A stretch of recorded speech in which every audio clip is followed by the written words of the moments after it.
बिना चरणामृत के पहले और कुछ नहीं जाएगा जिब्या पे। देखो अभी आनंद की जो उमगन होनी है वो मार्ग पकड़ो। संत चरणामृत, श्री जी का चरणामृत, इनमें से एक तो नियम बना लो। आप कहोगे संत चरणामृत मिलना कठिन है, आप मानसी गंगा, राधा कुंड, मानसरोवर इनका जल ले लो। कौन ऐसे संत महापुरुष है जिनके चरण धोवन ना हो? वहां पक्का बड़े बड़े सिद्धों की परंपरा से ये ब्रजरज उन्हीं की चरण रज से युक्त है, उन्हीं के आंसुओं से भींगी हुई है। ये जो कुंड है ना हमारे ब्रज में, इनकी समानता त्रिभुवन का कोई महातीर्थ भी नहीं कर सकता। प्रयागराज भी यहां आते हैं निष्पाप होने के लिए।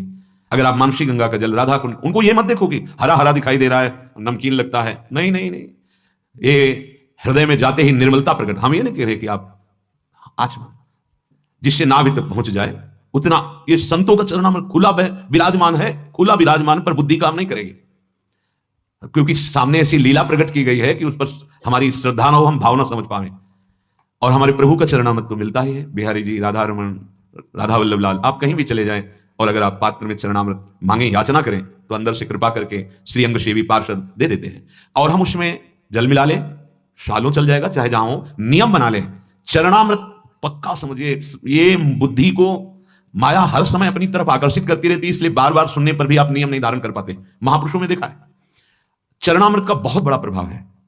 अकाल मृत्यु हरणम सर्व व्याधि विनाशनम श्री कृष्ण पादोदकम पीत्वा पुनर्जन्म न विद्यते। और क्या चाहिए भाई? अकाल मृत्यु हरणम। अगर आप रोज चरणामृत लेते हो तो अकाल मृत्यु नहीं होगी।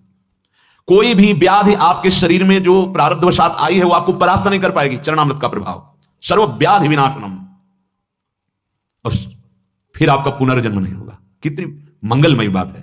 श्री कृष्ण पादोदकम पीत्वा पुनर्जन्म न विद्यते।